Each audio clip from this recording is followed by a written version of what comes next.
और फिर अंगमेजयत्व। अंगमेजयत्व माने अनावश्यक शरीर को हिलाता रहता है, शरीर अवयवों को ऐसा हिलाता रहता है। कोई देखा होगा बैठे बैठे पैर हिलाते रहते, कोई हाथ हिलाता रहता है, कुछ न कुछ अनावश्यक शरीर अवयवों को हिलाएगा। तो उससे क्या है कि उस विषय में उसकी एकाग्रता नहीं है और मन में उस विषय को उतने ध्यान से ग्रहण करने की शक्ति नहीं है। वो मन थक रहा है, मन उसको अच्छा नहीं लग रहा, तब वो हिलाता है।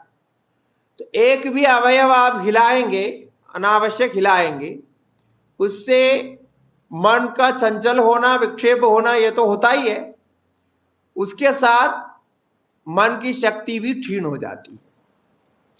तो जो विषय आप ग्रहण करना चाहते हैं उस विषय का ग्रहण यथावत नहीं हो पाएगा। तो एक तो निद्रा आदि आते हैं, वो भी है।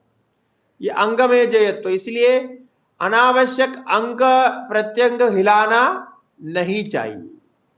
अब समझो आप किसी को कोई बात समझा रहे हैं, बोल रहे हैं, तो वो इस समय कोई अंग हिलाता है या कुछ करता है, दूसरे तरफ देखता है, नीचे देखता है, कुछ करता है, तो इसका मतलब होता है कि आप जो बोल रहे हैं वो उसको स्वीकार नहीं है, वो मान नहीं रहा है, स्वीकार नहीं कर रहे। तो वो मन को अलग करने के लिए, वो अलग हो, करना क्या अलग होता ही है उसको, फिर उसको जो बताया वो कार्य सिद्ध होगा, आप आशा नहीं करना, क्योंकि उसने उसको पूरा स्वीकार किया ही नहीं, ऐसा होता है। तो ये अंगमेजयत्व का बहुत बड़ा लक्षण है, बहुत गहराई तक ये पता चलता है। और क्यों ऐसा है? क्योंकि ये अंगमेजयत्व अंग को हिलाना, एज एज एज कंपने है, कंपन करना, हिलाना। तो अंगमेजयत्व माने अंग, उनका अंगों को हिलाना।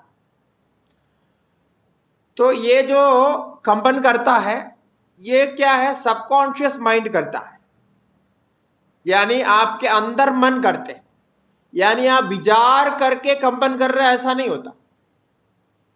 जैसा कोई बोलते हुए सिर हिलाते हैं, कोई विषय बोला तो उसी के हिसाब से सिर हिलाए, ऐसा होता है। कोई कुछ करता रहता है, सबका अपना अपना कुछ ना कुछ होता है, ये होगा। किंतु कभी कभी स्वाभाविक रूप से भी एक अंग प्रचलन होता है। मतलब एक कार्य में आप लगातार बैठा, फिर उसके बाद थोड़ी देर बाद कुछ एक अंग वगैरह कुछ खिलाएगा, उसके बाद फिर ऐसा एकाग्र हो जाता है, फिर बीच में हिलाए, होता है ना, कभी कभी ऐसा करते हैं, हाथ करते हैं, इधर करते हैं, वो करने के बाद फिर वो कॉन्सेंट्रेशन उसका बढ़ता है, फिर आ जाएगा, ऐसा होगा। तो ये भी होता है। और कभी विचार को बदलने के लिए ऐसा हाथ पैर हिलाएगा तो विचार बदल जाता है, वो एक अलग होता है, ये भी होता है। किंतु साधकों को अभ्यास करना चाहिए, जितना हो सके अंगों को हिलाए मत, कोई भी अंग प्रत्यंग का किसी भी प्रकार हिलाना नहीं।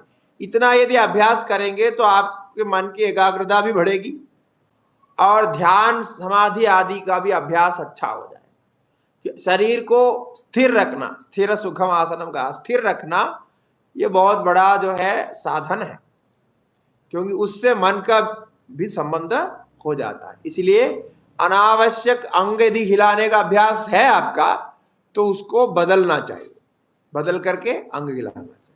आप देखेंगे जब वो अंग हिलता है उस समय वो अध्ययन जो कर रहा है वो विषय का भी ग्रहण कम ही होता है, पूरा नहीं होता। इसलिए आप कभी बोलते हो वो समझ में नहीं आया, क्योंकि समझ में आया इसलिए नहीं, एक वाक्य जब बोल रहे थे उस वाक्य का बीच में आपके अंग हिल गया, इधर उधर बन गया, तो एक दो शब्द आया नहीं, सुना नहीं, तब फिर वो वाक्य समझ में नहीं आया, ऐसा होता है।